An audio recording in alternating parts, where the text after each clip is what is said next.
All right, guys, I'm Ty McAllister, Communications Manager of the Math Department. Welcome to our Spring 2021 Meet and Greet. Hopefully, you guys were here for the Pi Day trivia, which was pretty awesome. But if not, now we're here for the Meet and Greet portion where Majid Latif will talk about his position as a senior data scientist at Cisco. Kayla is a new hire, right? She's associate Yep. data scientist, and she should be in 30 minutes or so. But yeah, feel free to start, Majid. Thanks for coming. Sweet. So I guess I'll start with a little bit about my background, stuff I did in school, and then talk about how I went to Cisco and then stuff I do for Cisco now. That's perfect. And then if there's any questions, feel free to like interrupt or like type it in the chat. I'll try my best to track with it. Sounds good. Sorry for the camera sound. I'm Oh, taking no worries. screenshots. Oh, got it. No worries. Um, yeah. So basically, I did undergrad. I don't know. It feels like forever and a half ago. I think I graduated in 2012. So like almost. Oh wow, dude. Yeah. So like a year and it's gonna be 10 years.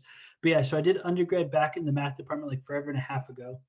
Um, I studied a bunch of like the Common Core, but then I did a lot more theory stuff.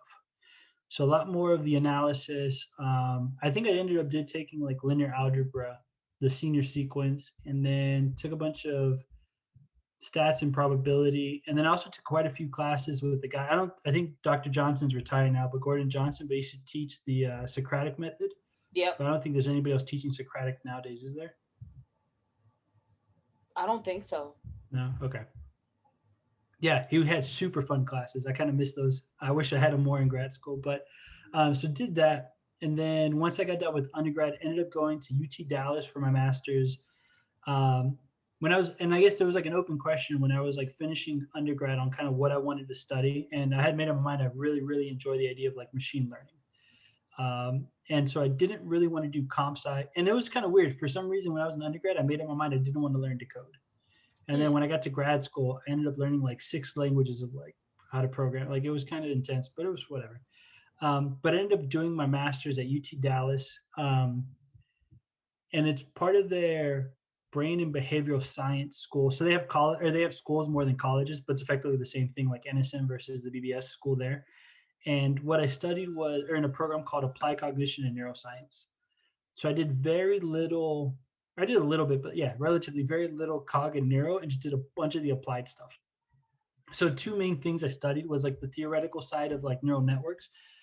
So literally think about like they're just stochastic approximation algorithms, right? So the whole idea is that you have something that's happening. How do you approximate that when you actually don't know the underlying physics equation? So you use a stochastic variable. And how do you prove convergence? Um, but it was a very strong slant at different formulations under machine learning, like your traditional machine learning models and frameworks. And then I also studied computer or human computer interaction, which is thinking about like, have you ever noticed there's some UIs you actually really enjoy using, but then if you switch, you're like, oh my God, this is atrocious because it's maybe on the left versus the right side. If you ever have to switch between Android and Apple, it kind of feels super alien in life. Part of that is actually like UX, and there's UX engineering. And I think on purpose, they kind of indoctrinate, I mean, Majid's philosophy, whatever, right? I think they kind of indoctrinate you to get used to one thing, but then make the other one so polar opposite where it's almost offensive to switch over. But I think that's what they study. But like super industry secret sauce that I can't confirm, but I'm pretty sure that's what they do. And then when I got done with my master's, I ended up going back to U of H and did a PhD in biomedical engineering. Oh, And okay. that was more focused on like computational sciences. So I studied bacteria. I don't know, did probably, I don't know, 100, 200 experiments growing bacteria, measuring how they grow under different conditions, and then won a fellowship through the Department of Energy, spent a few months at Sandia National Labs, and then came back, finished writing, and then I started working at Cisco. Um, Kind of how I got a job at Cisco. My funding ran out and I needed to find a job. And they had a random posting saying, "Hey, do you know math and Python? We'll hire you." And I was like, "Okay, cool. Check and check." Yes. Like that was literally it, right? Um, and then I spent the next, I guess, the first 6 months while I was working at Cisco, like editing and finalizing my dissertation, and then finally defended. I think it was like I started in like in the spring, and then by late summer, I think is when I defended, right? So kind of wrapped it up, and then I've been at Cisco ever since then. Um, All right, I covered a bunch of topics. Any questions so far? Bum, bum, bum. Okay, sweet. So I guess since I've been at Cisco, when I first started there, I worked in the technology department. So I guess for people that don't know about corporate structures, right? There's this notion of like verticals and horizontals. So you can think of a vertical team, they're very focused. So you actually have like the split silo. And they're like at Cisco, since it's like a distribution and a food service company, we have our traditional like supply chain that worries about how I move product in a warehouse, what trucks I use and how do I deliver, how do I buy product versus how do I sell it and how much I sell it for. And so those are like business units and those are verticals. And so when I first joined, I was actually part of our technology department, which was a horizontal team. So they actually don't own any part of the quote unquote business, but what they actually do is help support the different business functions.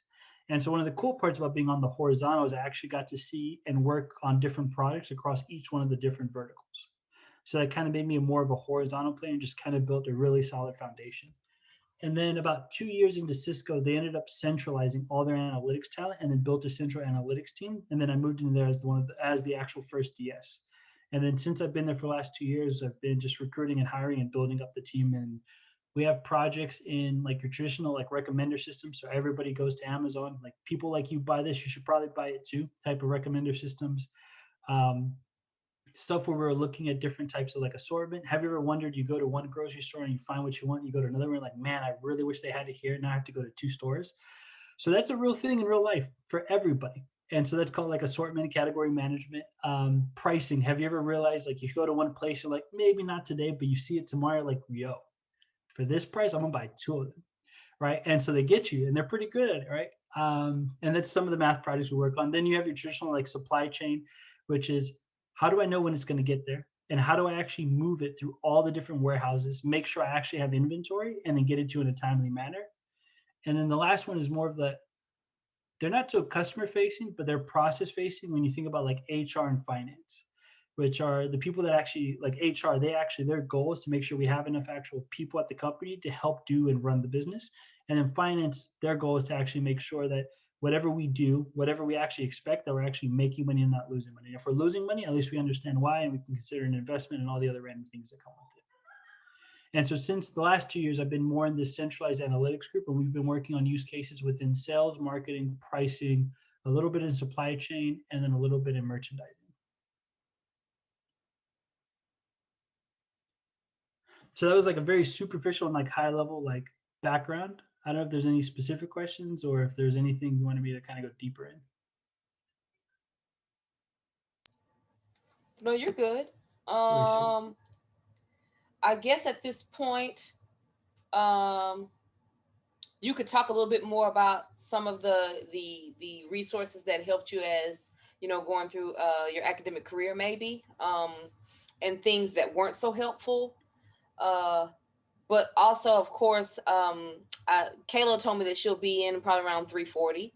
Okay. So I'm not sure if you guys want to talk more so about the positions that you have open together, or you guys can figure that out. But yeah, I think too, they've you covered a lot of the parts for corporate, but I think a lot of them also want to know more so about like what resources helped you find the position. For you, it was kind of easy because it was like hey, can you do Python and your mathematician sign up? But you could also speak about things that you've noticed in your interviews when you have to interview Yeah, candidates. absolutely. That would be helpful too. Sweet. So I'm gonna start asking questions since nobody asking questions. So first question I'm gonna ask is everybody turn on their cameras unless they really can't. That way I can read facial expressions and get a Yes, sense and at least please, get little guys, nods turn and on your smiles. cameras. Awesome sauce. Bum bum bum. We have a Come few on, come brave. on, y'all, come on. Oh man, look at that. All right, sweet. So like just kind of like a show of hands between undergrads we have on the call versus masters versus PhD students, just to kind of give me a temperature of the room. So if you're an undergrad, raise your hand. Bum, bum, bum. Raise your hand or say something in chat. Okay. Masters here. Okay, sweet. And then master's level. Bum, bum, bum. And then PhD level. Okay, sweet. All right. The reason why I asked that, it kind of helps calibrate on things that actually make sense that you could do versus not, depending on how much quote unquote free time you have. And depending on whether you just have a professor, an advisor, or an advisory committee, is how much free time you have in life.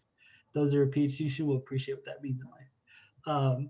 But so the whole idea is that when you think about, and like this was my guiding philosophy when I was even in undergrad, master's, and PhD, right?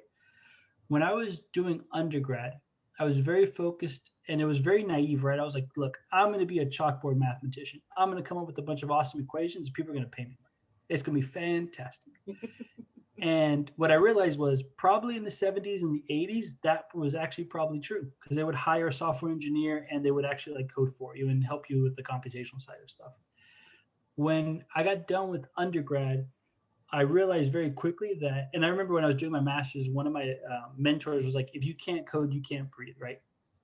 So if you think about like getting your first job, the thing you have to like kind of make up your mind is what do you actually want to do and then work backwards, right?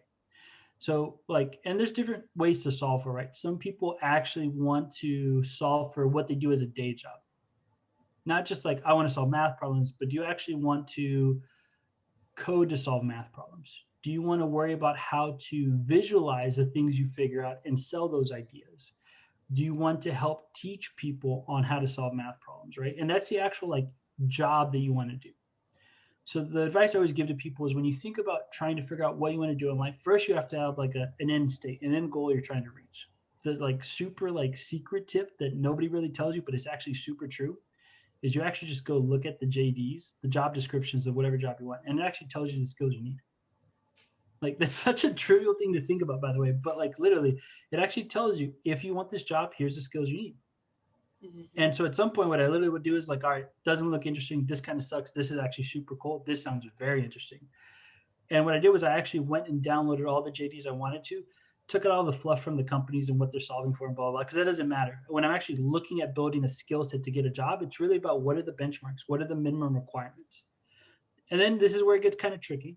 This is where you have to do the gap analysis and be kind of honest and open with yourself, right? Do you actually have those skill sets? And if you don't, then hit up Google. How do I get better at this? Like, and it's literally that very procedural framework that helps you kind of work backwards from where you want to go to what you actually have today, and then to create the path to actually get to where you want to go to, right? Um, when I went to grad school, the one thing I had in my mind from the very beginning was what's the employable skill set I want to develop, right? And that was even like just picking a PhD department or picking the actual like master's department, right? Because in undergrad or in high school, I was like, I just want to study math. I'm gonna get paid to be a mathematician. Fantastic. Didn't work out. So I went to grad school. When I went to grad school, it's like, well, what do I want to study? What type of math? I genuinely really enjoyed machine learning. Like I even got a minor in philosophy. And a lot of people gave me like a hard time about having quote unquote such a like useless slash like non-employable masters, right? But what it taught me to do was actually think and rationalize and be more descriptive on what I wanted to think and how I wanted to share my thoughts with people, right? So it was kind of more of an investment in me. Plus, I just thought it was cool to read that kind of literature, but whatever. But there was actually part of it that had to deal with like logic, propositional logic, ethics, and just studying how machine learning gets applied, right? So it was more of just like a long-term investment. And when I think about picking the master's program, it was about I want to find a very specialized form of math and somebody who actually did math. And I'm gonna make this following statement. I don't mean it to be like kind of lambasty or contentious, but it was just my read, still kind of my read. Like when you think about your general machine learning like degrees today, right? There's the do I want to go study machine learning to know the toolbox or the library to call? Right? Like I can Google that. I didn't feel like I needed, and like nowadays there's so much information out there to teach you these things to where what I really wanted was somebody who can actually teach me the pure math behind it because I figured I can teach myself the coding, right? And not to trivialize what it because like I write okay code as a computational scientist. I am nowhere as good as like a real enterprise like software engineer. Not my skill set of life. I know it completely not there. I don't even try to falsify it. It's just not my skills, right? And so when I thought about it, it was very focused on what's that set of employable skill sets.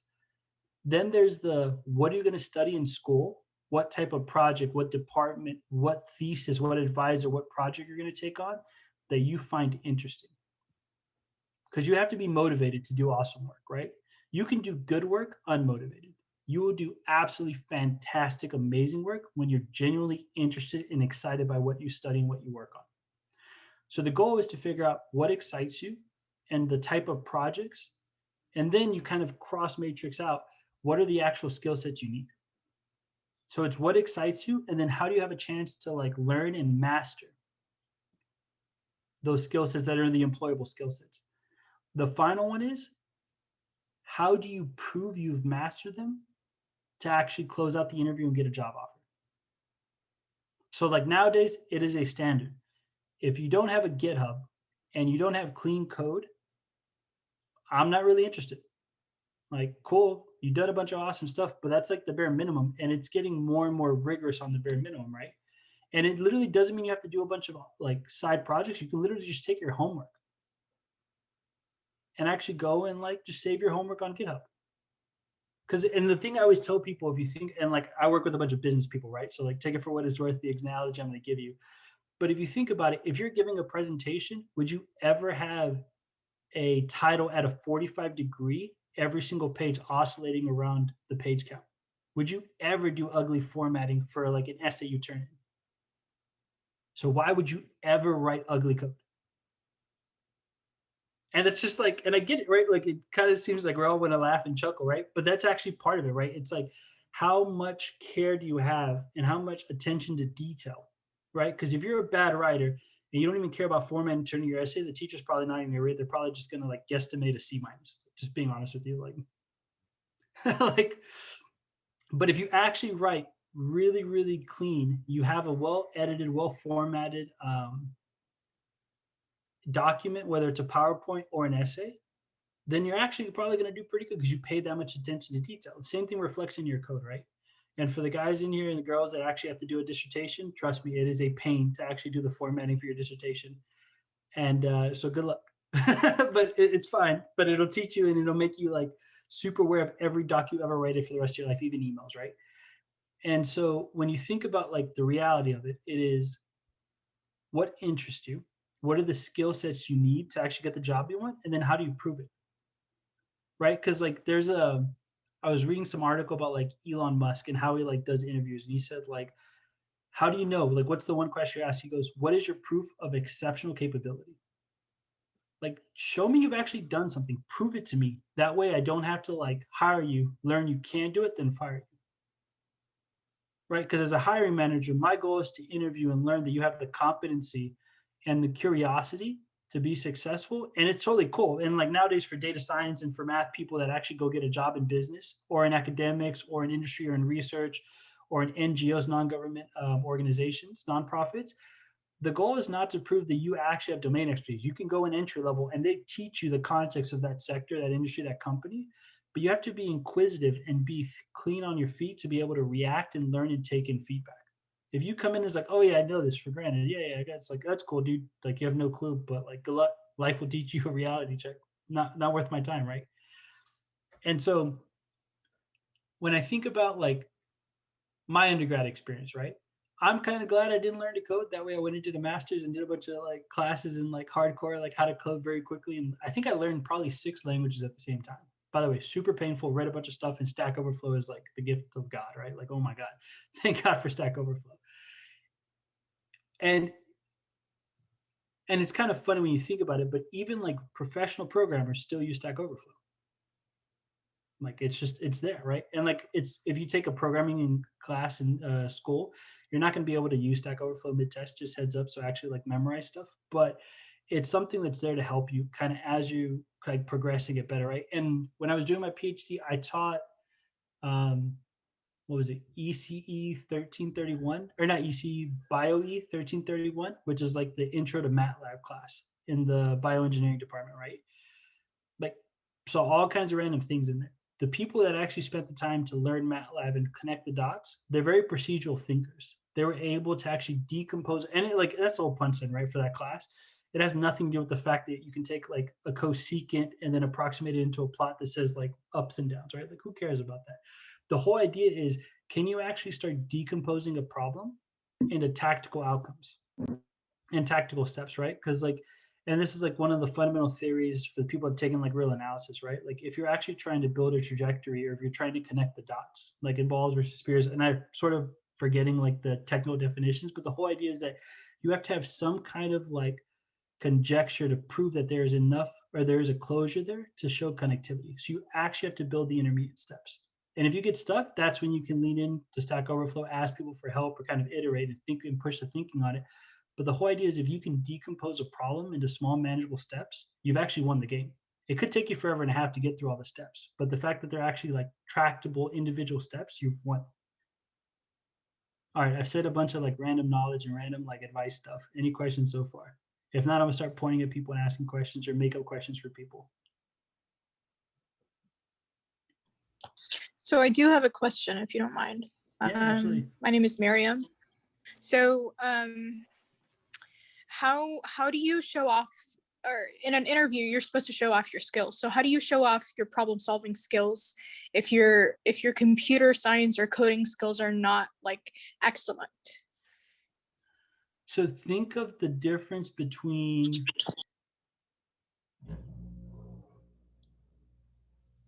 I'll say it this way. Awesome. So I give people like platitudes and just like random examples, and then I kind of bring it back into the technical side, right? So think of it as you went outside your house and you see a broken light bulb. What do? I'm not a master electrician. I have no idea where the actual like fixture is and like where the actual like cutoff switch is. I just know I don't want to like reach in and grab a broken light bulb and cut my finger, right?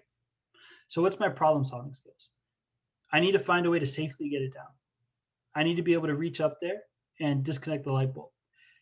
I could technically put the new light bulb in while the like light is still on, but it's gonna get pretty hot the last half twist. I don't know if I want to touch it while it's that hot, right? But I want to securely twist the light bulb in. Then if I take a step back and I think about what I just explained is I gave you a proof that I can logically decompose the problem. And I've explained that I was able to generalize into something that is tactical that allows me to interact and then gain context. Because if you think about it, like when you're in academics and you're a PhD student or you're working on your homework, you're not supposed to work together. It's kind of cheating, depending on the professor, blah, blah, blah, right? But when you're in business, it's actually the group. And like in most companies, and even like as a researcher at some point, like your goal is to iterate and refine as a group, right? So if you can break down into logical steps and you can iterate with the person and go back and forth and take feedback, that proves the base competency for curiosity, teamwork, and then being able to rationalize what you're learning, right? Because if you think about it, for the sake of like, and this is where I said like an employable skill set, right? I do not build UIs at all. Like I'll build a bunch of APIs, build a bunch of math code, and I'll like create data points where you ping my API, I give you math outcomes, super awesome sauce. But I'm not going to build a UI, not my thing. But what I can do is I can help think about if you click this button, I want to be able to populate my math data point here. Or if you hover your mouse over this side, then I may actually mean an interpreter. You're probably confused. So I need to do like a tooltip and explain what the data point is supposed to be. So it's not, and this is like when you think about like the skill sets, right? You want to divide between like what is a permanent thing versus what is a thing you can learn. Like writing better code is just like, and like I don't mean this in a bad way. Your code quality is a vocational skill. It is something that improves over time. I wrote a bunch of lines of code. Like as a PhD student, I probably was around 200,000 to 300,000 lines of code. Like I wrote a bunch of code. But I also did a bunch of stuff on like HPC computing, and I had to build just like data processing and harnesses, plus the actual math and simulation, the stats. Like I wrote a bunch of stuff, right? It gave me the experience to understand what I was doing, but by no means was it efficient. And it wasn't until I actually went to industry where I see people that do this for a living, and like I could always put in more hours as a grad student. Nobody's going to think twice about it. People that are actually paid by the hour or by just how much work they have to get done implicitly by the hour, they track those things and they make it very efficient, right?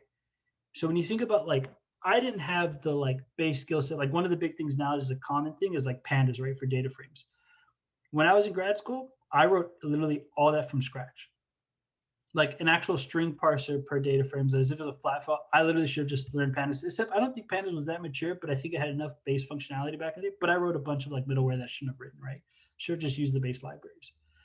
And so part of when you think about like coding is, and this is like if from like an interview side, right? If you tell me, well, I don't write that good code, well, I'm going to ask you, well, what does it mean to write good code or bad code? If you tell me it's a matter of learning libraries, but you write scripts, like you literally have one text file, but I do really, really good documentation, but I don't know object-oriented programming that well, or I've never had to actually like work with somebody else. So I know how to go to my code, but I don't get stuck. That's totally cool, because what it shows me is you understand and you've done it enough to be able to communicate what you do or don't like. So you're almost like self-aware. And then over time, once you get the job or once you take on the project, then you actually start building that vocational skill where that is actually part of the day job. But like as a math, like, or I should say math, I'm like undergrad, but like as a student, like my code was somewhat supposed to be like really clean and like shareable in collaboration with other people. But it wasn't until I went to Cisco where I actually had to like get people's code and then give people my code that it actually became super apparent what does it mean to write good code. Because, and it's like, there's like, again, the philosophy thing, like the allegory of the cave, right? If you've never interacted with anybody, do you ever learn social skills? It's not until you actually have to work as a team in the environment and see those type of requirements and timelines that it forces you to clean up your craftsmanship of writing code, right? And this is one of those things where depending on like by construction, right? Like if you go to an interview and they're asking you these super technical questions, they expect you to know all this other stuff, then honestly, they're going to have such a high expectation, you're probably not going to do that good. So you shouldn't take the job. You want to look for a place, and this is like interview as much as you can, get better at the interviewing, learning more and reading between the lines, but it's find a place that's at your skill level. That way you can incrementally go up. Like money will always come, like flat out, like money, whatever. Like your first job will not be the highest paying thing. Your goal is that your last job is the highest paying thing, right? That means you were actually able to sustain a long time career. Right. So it's more about understanding where you really are. And then two, and this kind of where I go back to that initial framework on like, go look at the job descriptions. If you see a bunch of jobs you like and you're interviewing and they're like flat out, you're not getting the jobs, then something is wrong. And this is where you have to make the decision now.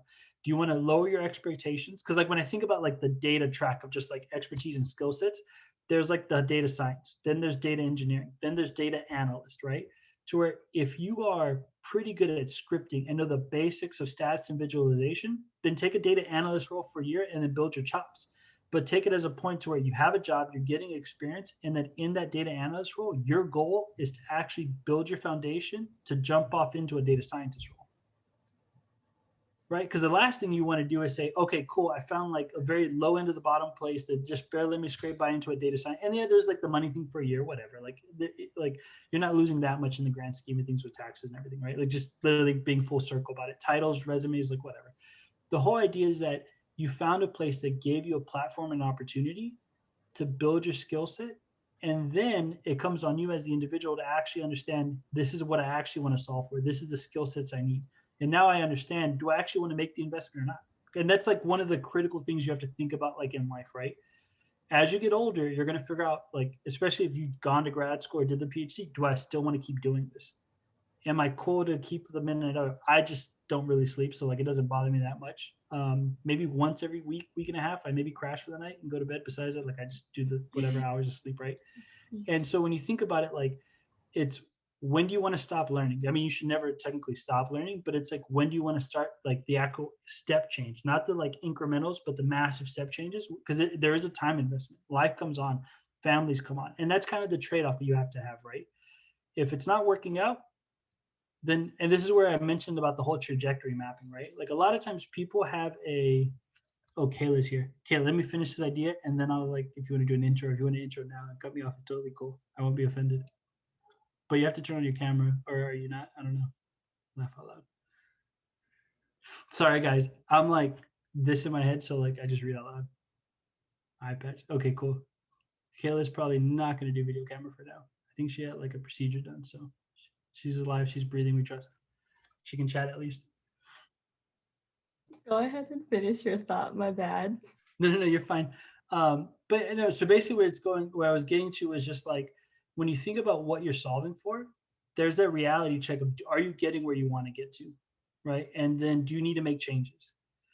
Like, and I'll be honest with you, like, and I still tell people I write pretty bad code. Like some people tell me I write good code. I probably write better than like bad code. I don't think it's great code. I think it's maybe sort of good. I don't know. I still call my code crap. Right. So like, I don't know if I was supposed to say that, but whatever. But like in the grand scheme of things, like I'm not happy with the way I code. But I also know that like I can't be a perfectionist with my code just because I have a bunch of stuff on my plate, right? But I'm very aware of like how I can get more efficient and on average do incrementally better coding every time I take on a new project, right? And that's kind of like how you think about like, is my coding good enough or not, right? Like an interview and getting a job offer will tell you yes or no for that threshold. And if not, then like go back to foundation and learn it. And like there's so much like compared to like 5, 6 years ago, there's literally so much out there. And it's like dirt cheap. Like, oh my God, dirt cheap. All right, I'm done. I'll get on my soapbox. But it was a good question, though. I do have a question also kind of following up on that. So as a person who, hires and or participates in hiring, and in the context of coding, like at what point would you say, or is there like a general guideline in your mind of where a person would say, I now know language X? You know what I mean? Like, because if you're looking at different languages, it's one thing to be able to, if you understand the logic of programming, at least to the degree that, as a not someone who can claim to, a great deal of expertise. It occurs to me, when I look at various languages, I can familiarize myself with it enough to edit code fairly quickly, but like to sit down and, so is the test that I can sit down and write, something wonderful from scratch? Is that the point where my resume now says, yes, indeed, this is on it versus, is there a certain other like standard that you would place as the level one would need? It depends on the company. And again, this is Majid talking to you as like a U of H alumni more than Majid as like a Sysco person, right? So it depends on the company. There are some companies where they will give you a test and they will say that you have to pass 2 rounds of this coding test.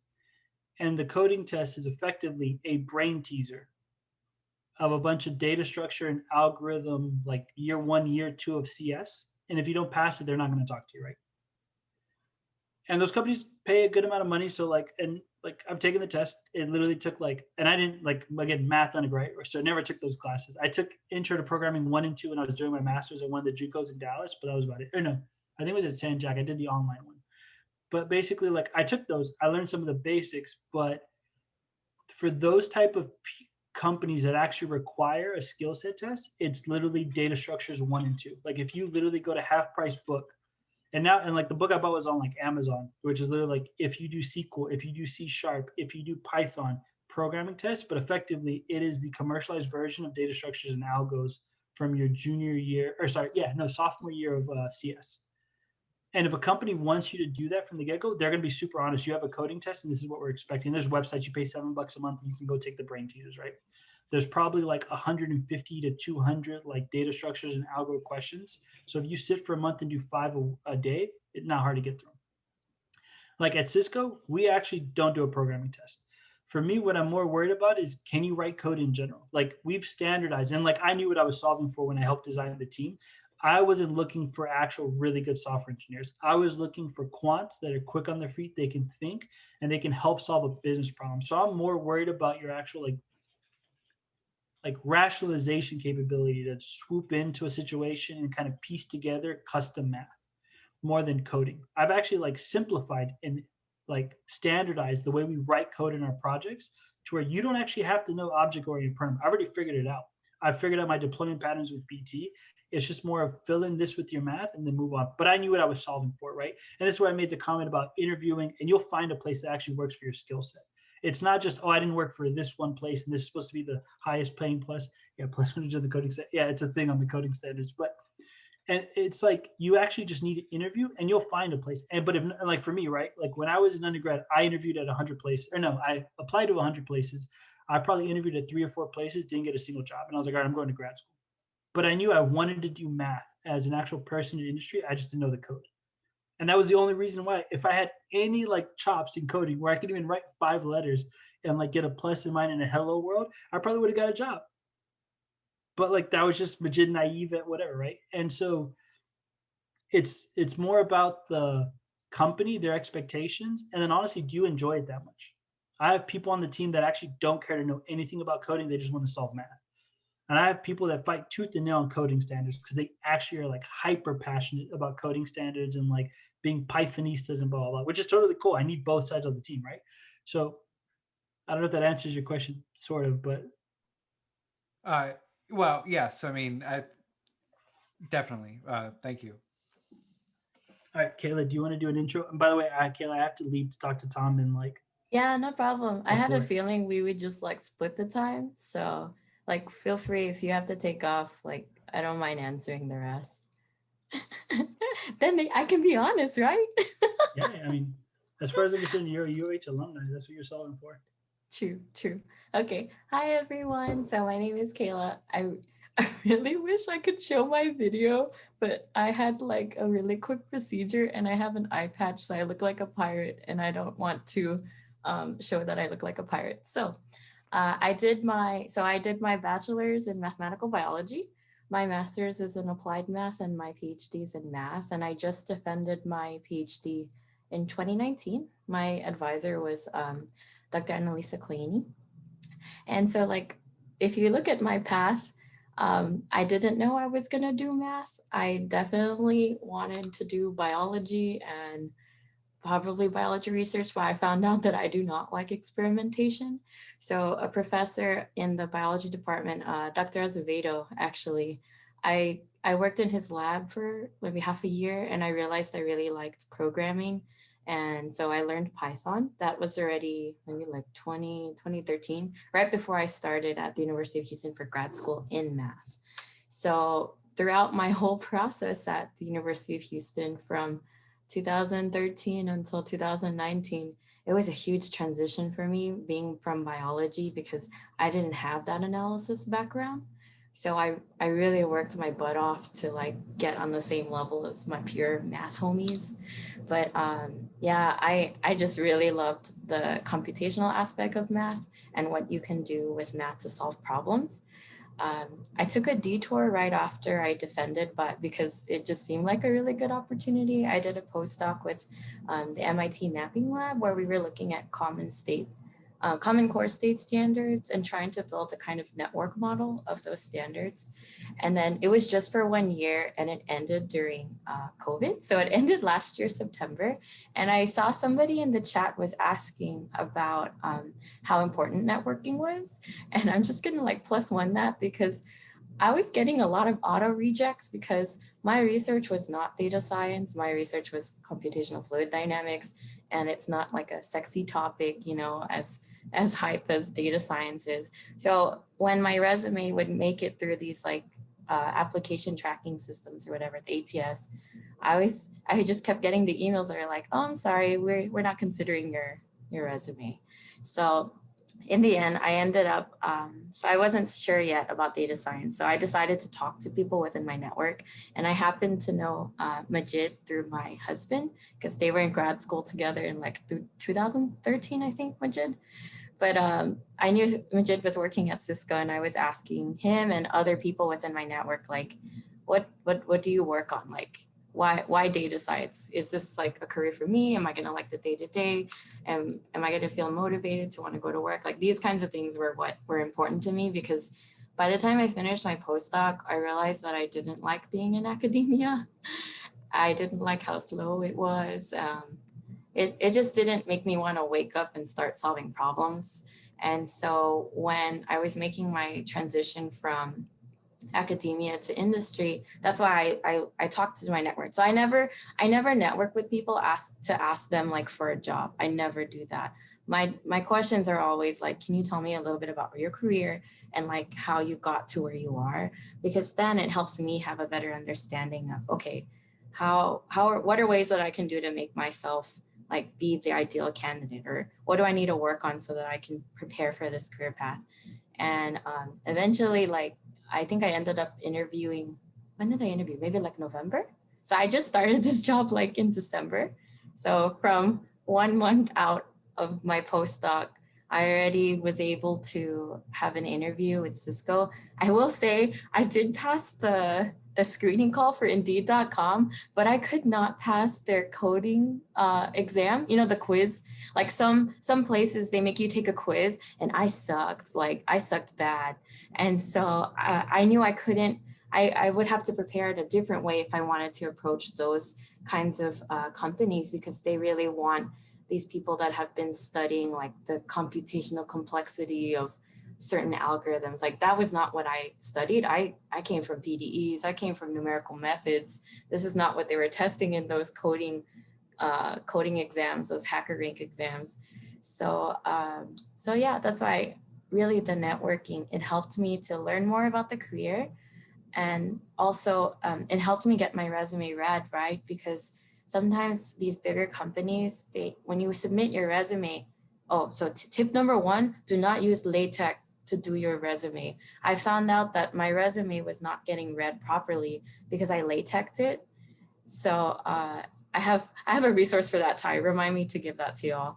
But basically, I just put it on Word, and then my resume started getting read properly. But even then, like sometimes I wouldn't make it through the first pass because I didn't have the phrase data science within any of my job experience.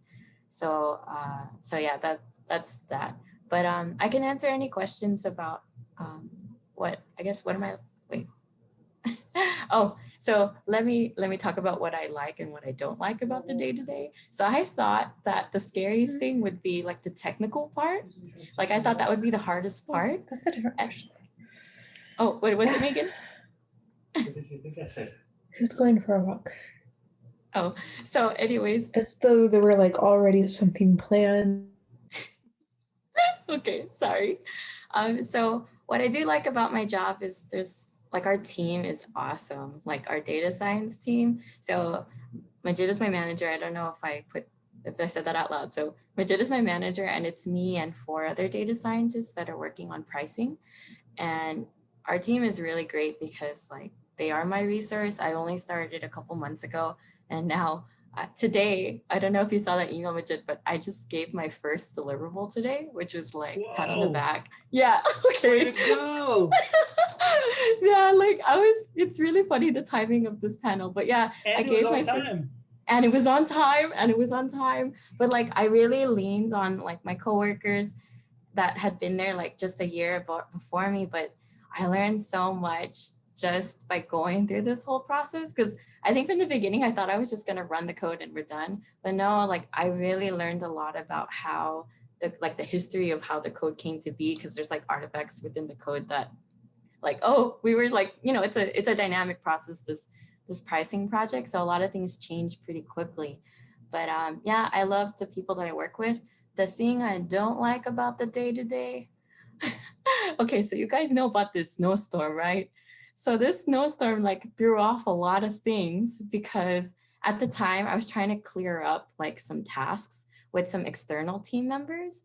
And that part was tough, like being able to align with people that are not on your team, because you have to kind of clarify like what actually needs to get done and how much time it's actually going to take. Because sometimes the people that you work with, they won't have a technical background. So you need to be able to communicate with them and try to figure out, okay, let's try to define your problem a little bit better. So whenever I do these kinds of events, I stress the soft skills part in addition to the technical skills part, because if you don't know how to work on a team, you won't be able to last in like a big company when there's like 40 plus people working on this gigantic project. There's just so much communication. Okay, any other questions? Oh, I see one. Let me see. Other than networking. I guess another thing that helped whenever I was so data science, right? It really depends on what your what's it called? Like your domain, like what is your special, like what's your specialty in a way? Because I know that there are some data scientists that come with like this knowledge of a particular industry, like for example, oil and gas industry, or maybe you're coming from like startups, etc., like financial technology. So for me, actually, one of the things I focused on is what would be a good industry for me to like like something I wanted to learn. So not only just, you know, throwing 100 emails at every data science position that shows up on LinkedIn or Indeed.com. I actually made some thoughts on, okay, what industry would I like to learn more about? Because this is what I'm going to be doing day to day, and I want to be interested in something. I want to be able to wake up and go to work really excited. And I really like Sysco because it's food, and so it's just been like really what do you call it? It's just fun to talk about like chips and stuff, like really seriously about chips, or like 50-pound bags of flour, I think is Cheese what sticks. cheese sticks. Yes. stick So combos. if you And knew fries. me, yes, and fries, chicken. We sell a lot of chicken. Oh yeah. So yes, no, this is like for real. If this is going to be your job every day, make sure it's something you like. You know, you also want to see like where is the industry going. So I know Houston, everybody's jumping on the oil and gas train, right? But you know, oil and gas is up and down. You know, it's not a stable thing. And so really consider like what industry would you like? Because I have a friend also from U of H grad students, and he's in like the financial sector. I forgot who he's working for, but anyways, he was not a, what do you call it? He's not a fan of his work. Like he told me straight up that it's boring, and I'm like, oh, that sucks. I like mine, but okay. Majid said he will come back in probably 30 minutes. But yeah, so be intentional about the jobs that you're applying to, because you know you're gonna have to sit in that interview, right? So like my interview, so I passed the first screening. So some of them they do like a screening call, like a 30-minute screening call, just to see like what's your background like. And I think the reason why I was able to make it through without like a very deep data science, machine learning use, I didn't have any of that. I had the fact that I was very good at coding in Python. And the way that I illustrated that was not through Kaggle or whatever. It's just the fact that my dissertation, I put it on my GitHub, and I actually wrote my dissertation code such that it's already object-oriented programming. So I remember in my interview, and I actually interviewed with someone that eventually became he's on my team now, the team that I work on now, me and 4 other people. And we actually looked at my GitHub repo and they saw how I coded. So it wasn't just like stream of consciousness, all one script. No, I was very thoughtful about how I wrote my classes using Python, how I wrote my functions, how I did my documentation, stuff like that. So yeah, so that was another thing that came up in my interview. I'm trying to think of other things that helped. So also within that interview, so remember I said not everyone you work with is technical. Some of them come from like a business background, and that was so when my half-day interview, one of my first interviews was with these people that are called translators, because they're the intermediate between us and the business owners. And they wanted to see like, I think one of the things they asked me was like, why Cisco, and like what, so like why did I choose Cisco? Why not any other company? And like, you know, I had a reason for why. And I would tell you the reason if you're interested, but basically I researched the company. I researched the people that I interviewed with, because they get like, sometimes you're lucky enough that they'll tell you who's going to interview you. I had like all of these notes on everybody that I researched, because I was doing my due diligence of, let me see how I can connect with each of them. Let me see how I can relate to each of them, because, you know, LinkedIn is public.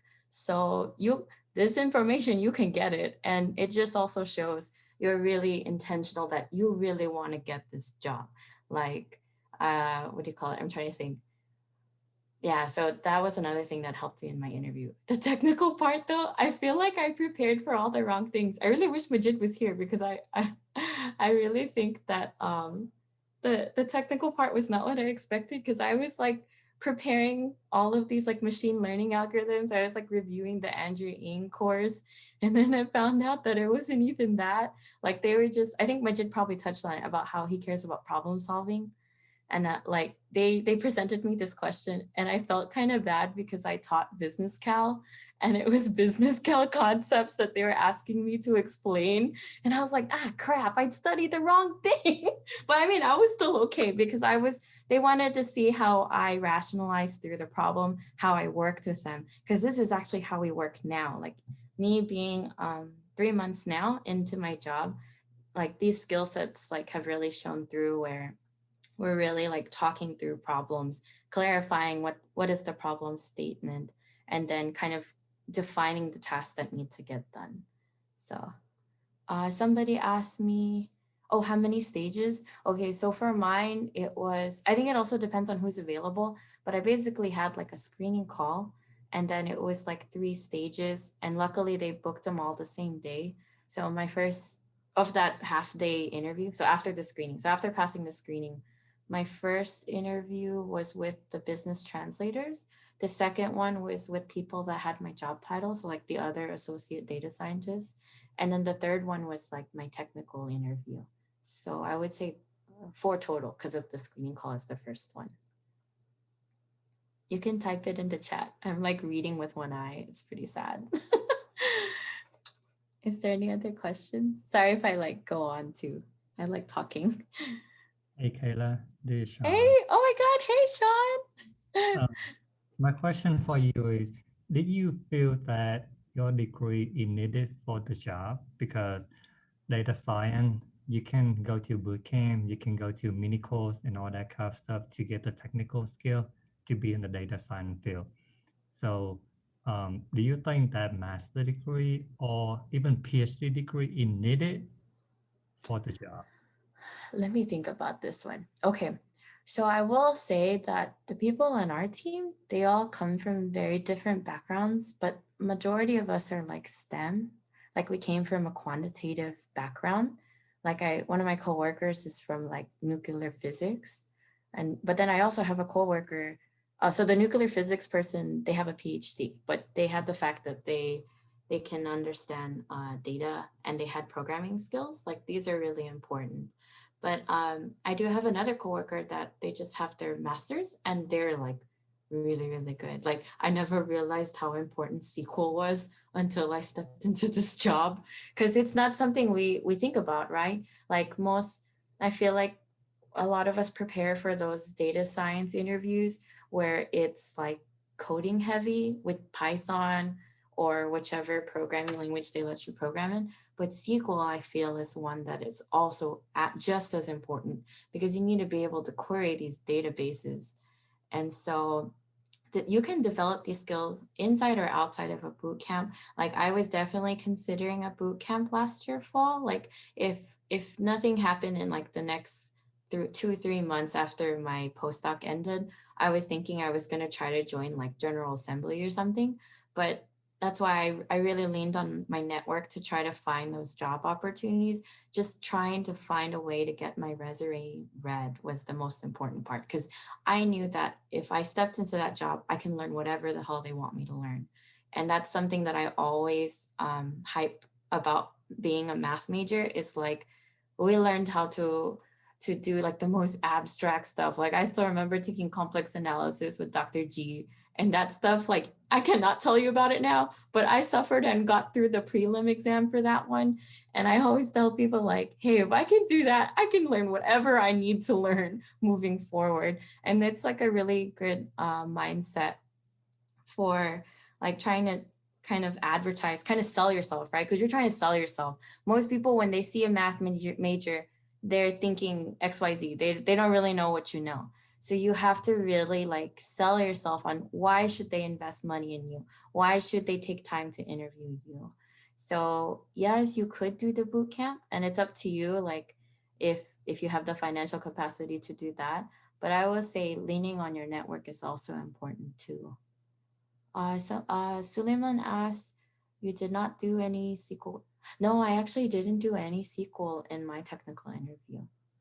The only reason I brought up SQL was because I should probably have learned a little bit more. I did basics, like I just knew how to kind of query the database real easily, but like joins, doing group bys, that kind of stuff was really important. And I'm learning it more now, especially because I have a problem that I need to work on that uses it. And I feel like if you're in your boat where you don't know if you want to do a boot camp, I would suggest like picking a project to do, something you're really passionate about, something you're just curious about.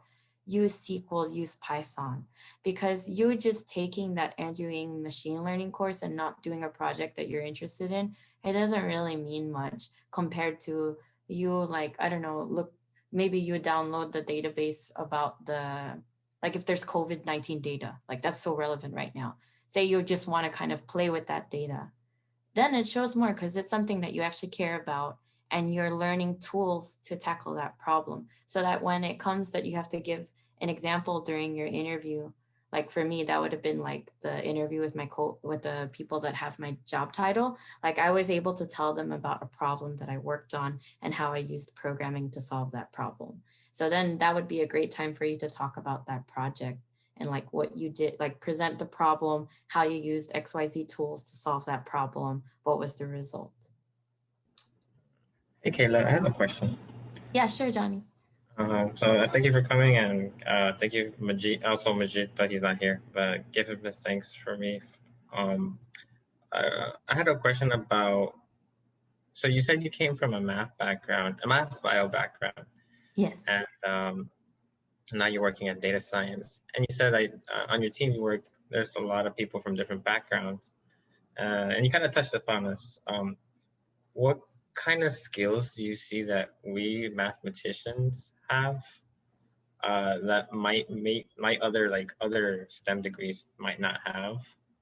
Like which ones do we excel, and which ones do you think we kind of lack and tend to neglect that we should work on? Okay, I got you. I definitely know like a way to approach this. So number one, or not, okay, I don't have a list. Let me just say. So something that's great that I realized it came from my math background was the fact that I always wanted to find things clearly. Like they give me something ambiguous because, you know, the business side, they don't really know what tools we need to solve the problem. They kind of just throw some ambiguous question at you. And for me, coming from a math background, I have to like detail what exactly do they want? How do you define the problem? And I feel that's a strength of mathematicians, is the fact that we can take something vague and then try to figure out, like asking questions of how to clarify their problem statement. Because, right, if you don't have the correct, like if your problem statement is not defined clearly, how can you know what solutions you need, right? And what if you're solving the wrong problem? And that's always like an issue with working with across discipline, right? Because we both can be talking two different languages. That's why we have the translator in between us to kind of define what we need. But even with the translator there, it's still up to us on the technical side that we need to try to figure out what are they trying to solve? Like, is this feasible? Because that's also another thing. Is this feasible? Because they can have this like wish list, and then you have to bring a little reality to them and like, yo, we don't have the resources to do this. Like, we don't have a computer cluster to do this. We don't have the computational time to do this, etc. So I think that's an advantage for coming from a math background and coming into data science. I would say something that math people need to work on is, and I'm guilty of this too, okay, is the fact that like we can talk about like toy problems, right? Things that don't really affect the actual, like, you know, people's lives. Because I remember like I was working on a problem in my dissertation, and like it went under the header that I was doing atmospheric sciences or something, because I needed like my two projects to be under the same umbrella so that it could be in my dissertation. But in the end, somebody asked me, hey, so like, did you apply this to like real data? And I was like, no. You know, and that's a thing, right? We always want to do the most simple problem to, you know, do proof of concept, but then it doesn't translate well to like the actual real world setting.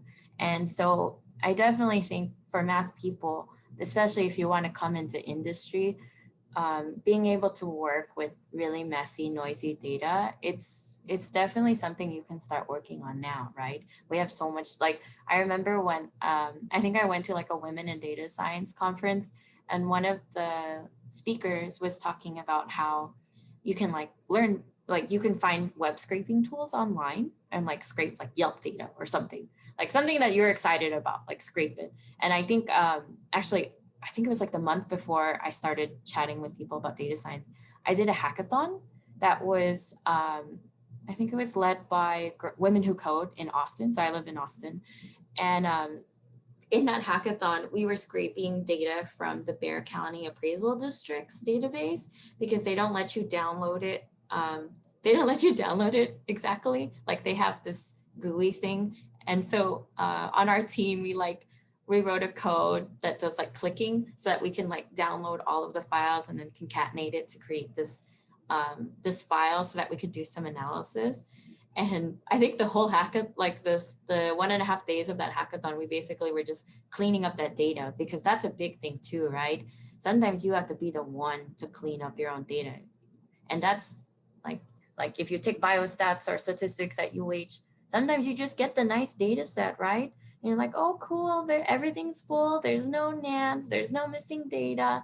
That's not the real world, okay? And that's definitely like what we do in Sysco is, so Sysco came about because of like acquisitions, right? We acquired a bunch of different companies, meaning that everybody's doing it 84 different ways. So can you imagine what the data looks like?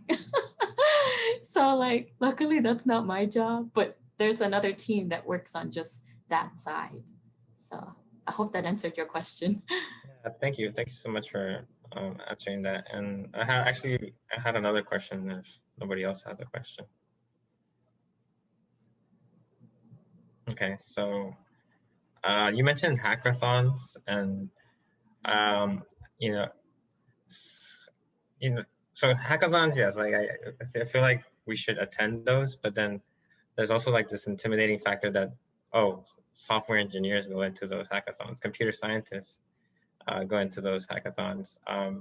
So did you find it intimidating to join those hackathons just because you know like you know code, but you don't know like their kind of like their level of code, kind of like what Majid was saying. Yeah. And do you suggest to like fight your fears and go at it either way? Yeah, exactly that. Like, I think, okay, so remember, I'm not a computer scientist, right? I even like thought that I wanted to do software development. And then when I saw what was necessary, I was like, okay, I could definitely not pivot. I would have to take like a year to develop that skill set. I just wanted to pivot using what I already had, which was my Python, even though I didn't really study algorithms as a computer scientist would. But I will say those hackathons, you have to look what they're aiming to do, because there are hackathons that are super competitive. Like these people are definitely trying to, I don't know, beat everyone else in their project because the money's good, you know, the prizes or whatever. I will tell you the hackathon I ended up joining was through Women Who Code, because each year they do a Austin Diversity Hackathon. And the thing I liked about it was that they explicitly said that they welcome all projects, doesn't matter what project. There was a guy that programmed DDR, like an online game of DDR, because he was just like building the API to like take the DDR data, the pad data, and like put it such that you could put whatever song you want. That was cool. Like it was basically, I joined the hackathon that looked fun and not one that was like a competitive atmosphere. So it was, I need to find that link. I'll make a note to Ty. I will send you the link of that one too, especially because it happened during COVID, right? This was September last year that I joined that hackathon. By the way, I think my group won the social impact prize, but there was only like 5 groups, so I'm okay with it. But it was a lot of fun, and it made me realize that I could definitely do data scientists. Like given the right motivation and problem, I can learn what they need me to learn. But yeah, don't let, like, look through and see what those hackathons are about, and try to join the one that seems more like open, as in like the people that you'll meet there, they just all want to learn. That's the main thing, right? You just want to learn in that 1.5 days of no sleeping or whatever. But yeah, they do exist. They definitely do exist. So do not be intimidated. Definitely try. Thank you so much. Yeah. Oops. Were there any other questions?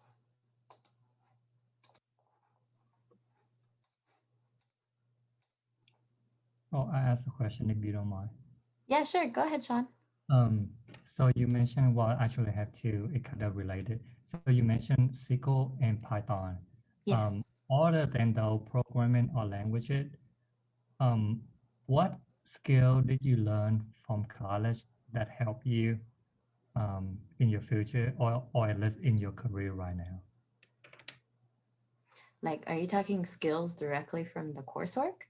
Yes, like whatever from the school that benefits you, that you think that people should focus on.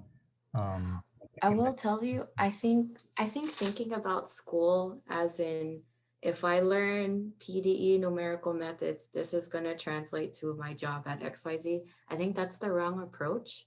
I think, well, okay, this is all my opinion, right? Okay, you take it with a grain of salt. But my thoughts on it are like you complete your coursework because you're trying to build these skills of learning how to learn, right? Not learning to get the good grade, but learning how to learn.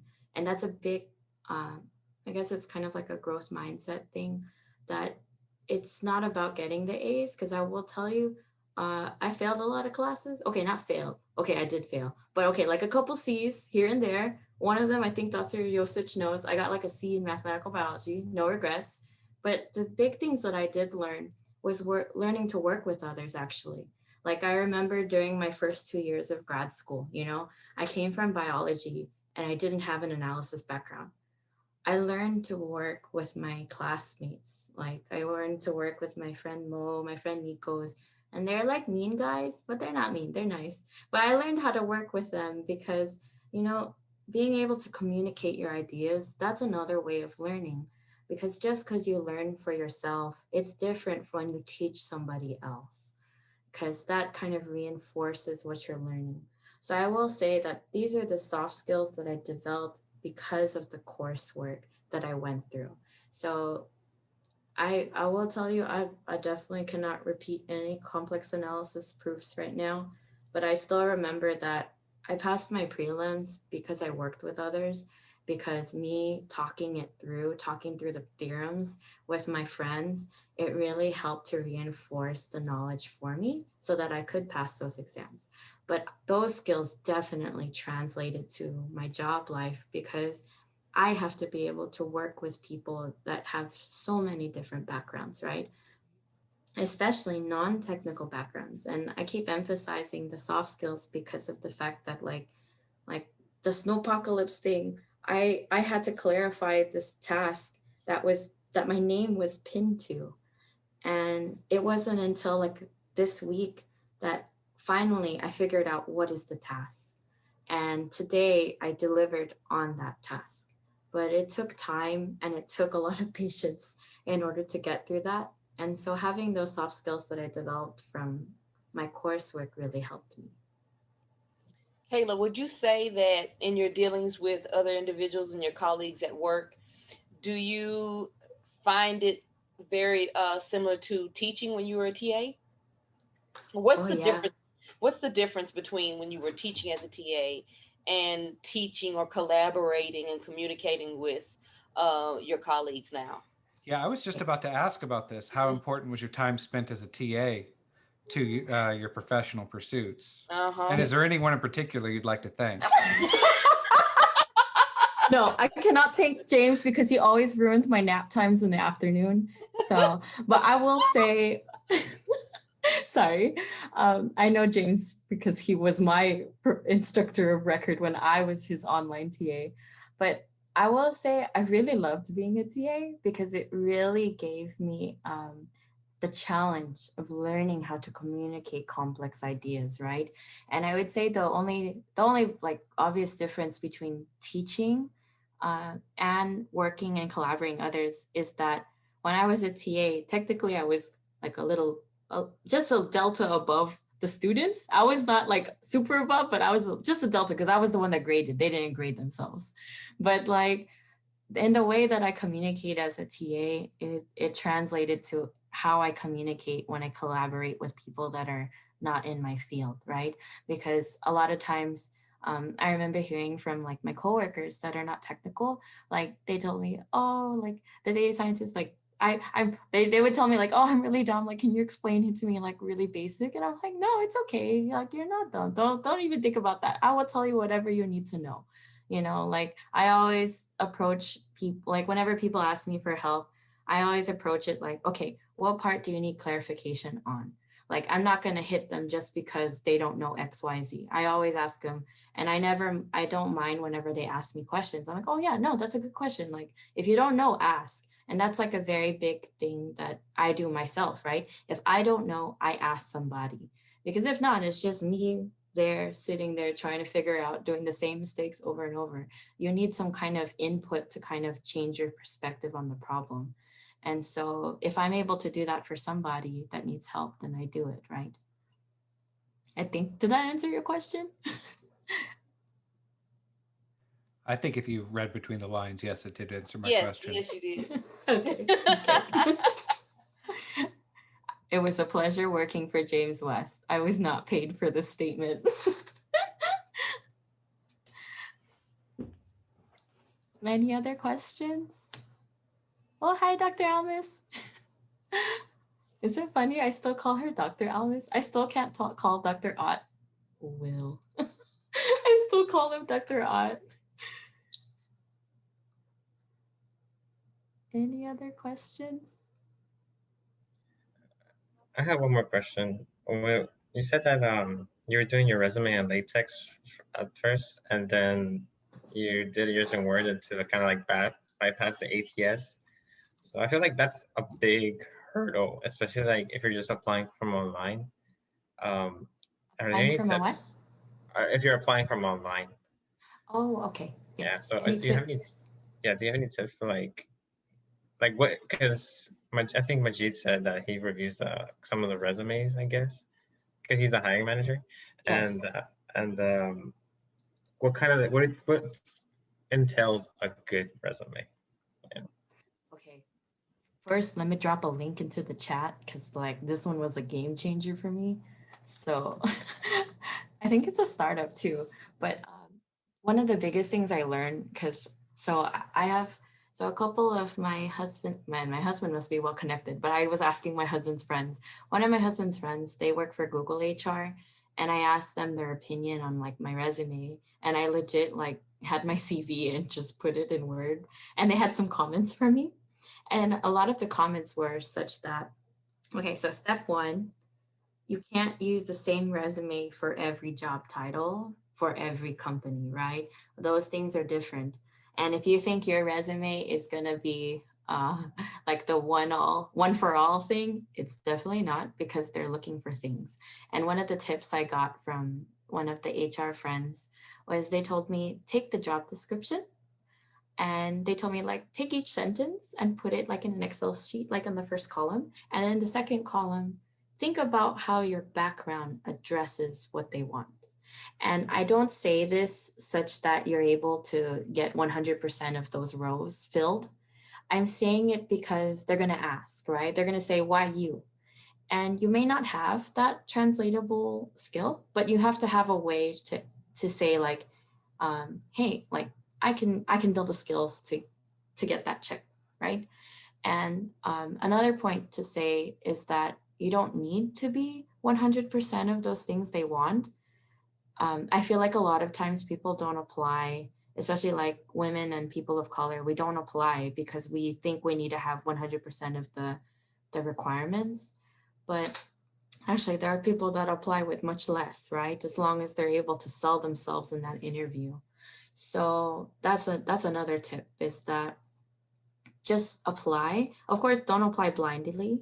You want to see, like, for example, one of my friends, she applied for a software developer position. I don't think she's in here, right? Okay. So she applied for it, and I told her, hey, because she asked me, like, do you think I could do this one? I was like, you have no experience in developing APIs. Why are you doing this? Because that's the main job of this one. But I told her, if you got the interview, just go, but then see if there's anything else they need. You know what I mean? Like, don't say no to an interview just because like you don't think you're gonna fit the job. Because actually they made a position for that friend of mine that wasn't even that software position. Because I think it was a startup that she was applying to. So yeah, I guess the lesson of that one is the networking thing helps a lot, because I think she reached out via LinkedIn to that person, and they're like the CFO or one of the C-suite executives. Another thing, so let me go back to the resume. So another thing for the resume, I need to find a link because my HR friend gave it to me. But it was basically whenever you talk about your projects, you need to explain it in a way that is, one, not too technical, and two, very results focused. Like you tell them what is the problem that you were trying to solve, what was your approach, what was your results, right? Like what came about from your solution? Like, I don't know, did you like quantify things too? Like I remember when I was talking about my teaching experience, I was like, I taught 120 plus students because we were doing like 2 labs a week, and that's 60 students per week. Like I gave numbers to my my job description, or sorry, in my resume, such that it quantified like how much I was doing. Because if I just wrote there, Kayla TA'd students for Calculus 1, that doesn't really say much. But if I tell them like, Kayla was teaching and preparing, preparing assignments, grading assignments for 120 students weekly or 3 times a week, whatever, this is the kind of details that I would give in my resume. Like just so they know the kind of impact that I'm making. Because it's not just me and 5 students, it's me and a lot of students.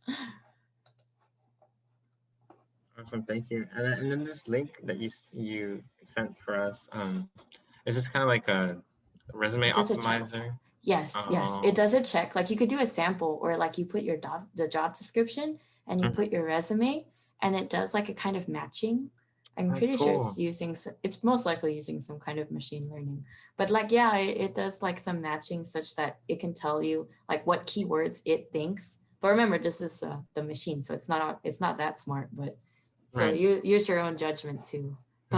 Don't fully rely on the machine learning.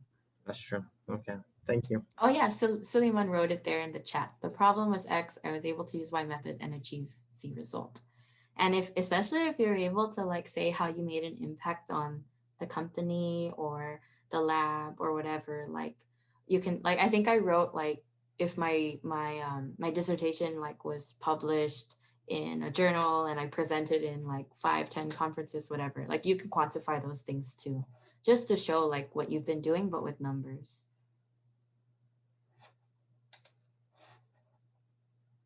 Any other questions?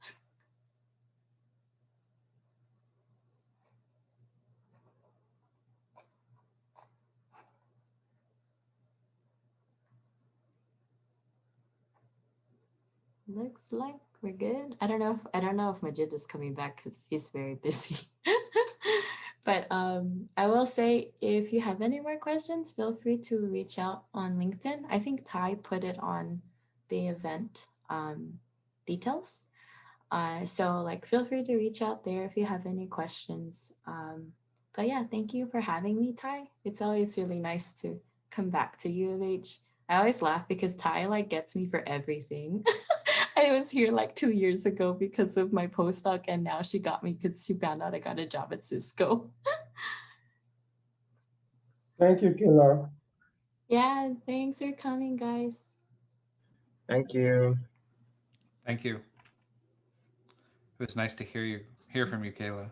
Kayla, it's so good to hear from you. I hope